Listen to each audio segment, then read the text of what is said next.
Tenbury Wells, Worcestershire. The gently curving part medieval bridge behind me, rebuilt by Thomas Telford in 1795, over the shallow tranquil waters of the Teme, which I think of in relation to Worcestershire just as much as I think of the broad and tranquil waters of the Severn, holding the image of Worcester Cathedral. I was born in Stourbridge, as you know, in Worcestershire, and I stayed in the same place, but they moved Worcestershire. They moved the county boundaries in 73, I think it was, around the time that Roger Moore made Live and Let Die. And I think that's correct. You can talk back and forth for as long as you like about the nature of these places, but Stourbridge sits more correctly, I think, in the West Midlands, and Worcestershire begins really in Bewdley and meanders out towards places like this, past little orchards clinging to the sides of hills. I don't know if there's a word, I ought to know if there's a word meaning to do with orchards, like equine means to do with horses or arboreal means to do with trees, but it feels very orchardy round here. Queen Victoria called it my little town in the orchard.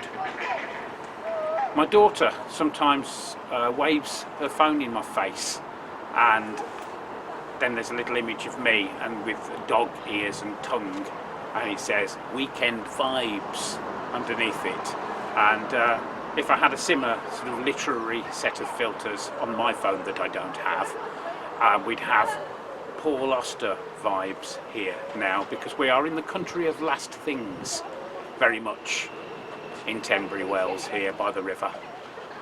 This was the place where my daughter last fished for pleasure, that long vanished era where your children could be kept happy just by fishing in little streams, wellies and jellies, precious moments. I remember always wondering when will be the last time.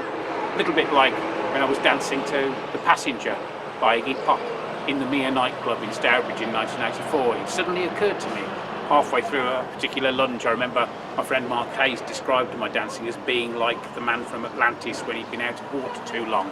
And I was halfway through a particular lunge when I suddenly thought, wait a minute, I won't always be able to do this. There'll be a day when I dance for the last time.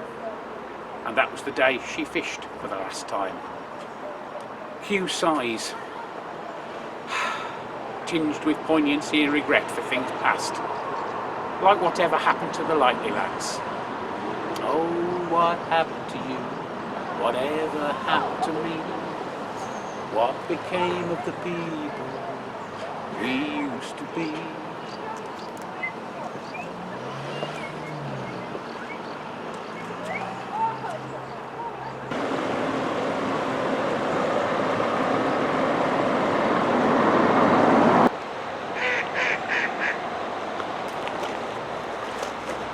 Yeah, there's something about these little Worcestershire and Herefordshire towns, the marches, a sort of sleepy separateness. Gable ends, magpie houses, black and white, half-cusped lozenge decorations, little coaching inns. Time seems paused, poised, stood still here. I don't know why. I've fished and searched for why. It must be a childhood memory trying to resurface. You can feel it pulsing against the other images that it has to fight, like something trying to come through on the Star Trek transporter. You remember those episodes of Star Trek where they couldn't afford any makeup for a monster and either Kirk had to be possessed by something or they had to have trouble with the transporter, and you know, Scotty used to say, you know, I can't do it, Captain, and it just kept on pulsing like that. That's how the memories feel. They're almost materialising. Maybe one day they will, and I will get it whole. But that's how these little towns make me feel, like time has stopped. Listen to the water rushing in the background, glistening like glass over itself.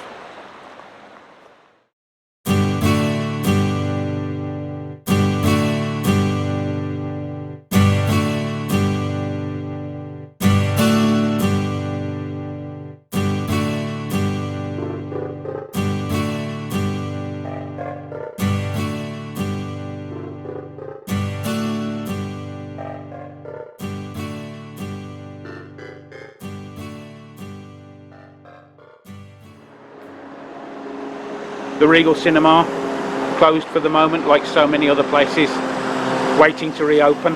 It's a shame we can't tarry a while inside. It's been beautifully done up with a Heritage Lottery grant.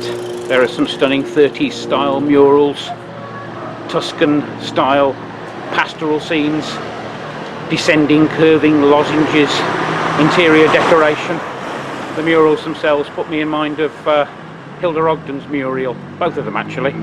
The original Alpine scene that everyone forgets, that bemused Annie Walker and Bet Lynch so much, and the later, better known seascape with the flying ducks. Ah, those long lost Mancunian malapropisms.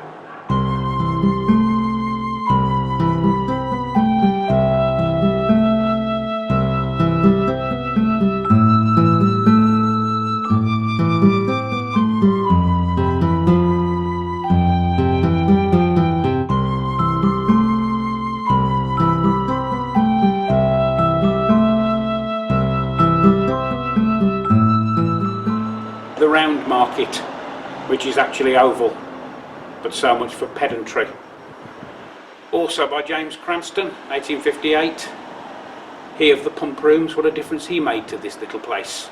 I remember the first time I saw it, I had no idea that I was in or approaching Tenbury Wells. I was on my way to Leominster on sleepy afternoon in 1992, I think, and it reared up suddenly at me from the roadside, full of aesthetic urgency. It's a little bit like the MEB spacecraft in King's Wynford, although very different in terms of its self-conscious prettiness, full of faux tracery, trefoils and quatrefoils. Undeniably singular architectural experience.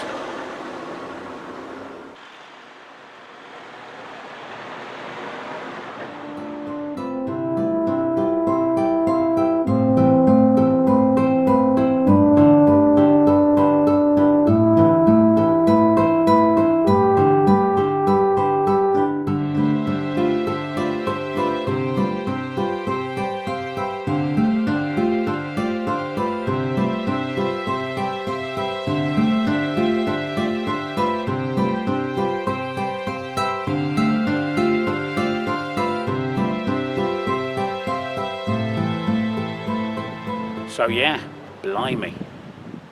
4 years after giving the town the round market, James Cranston saw fit to bequeath it this, the so-called Chinese Gothic pump rooms, and what a bequest it is. Scalloped edging, pierced with quatrefoils, bracketed eaves, cast iron fleur-de-lis finials. It was in an attempt in 1862 to establish it as a spa town for the working classes, a rival to Droitwich and Cheltenham. It failed. It fell into disrepair. I found a photo of it the other day from 1988, devoid of its cladding, devoid of its colour. You'd have walked past and not given it a second glance, but there it is, resplendent, restored, retouched. A real heart-jolting little building, particularly discovered as it is down this little footpath, set back on this little green, very civilised, with benches in front of it. Chinese Gothic is the description. I don't get much Chinese, a little Gothic. I don't get much Oriental at all. Maybe a little Swiss, a little semi-nonsensical huddle of buildings, almost like a miniature alpine town. But it reminds me more of those detached bell towers, that wonderful three-stage clad chamfered candle snuffer of a tower, a little bit like local Pembridge and Brookland in Kent. And it also reminds us that to be really heart-stopping, to be show-stopping, to be centre stage, a building has to be a little incongruous. Because it's Worcestershire, it's got to be quietly incongruous. It can't be too futuristic, and I think this succeeds. Moreover, it feels like a building transplanted from somewhere else, from its former use, like those rescued buildings at Worcestershire's Avon-Croft Museum, which is entirely appropriate, as it was one of Britain's first prefabricated buildings. All of the panels and individual pieces were made in Birmingham and brought here, a little piece of the West Midlands, nestling in sleepy Worcestershire.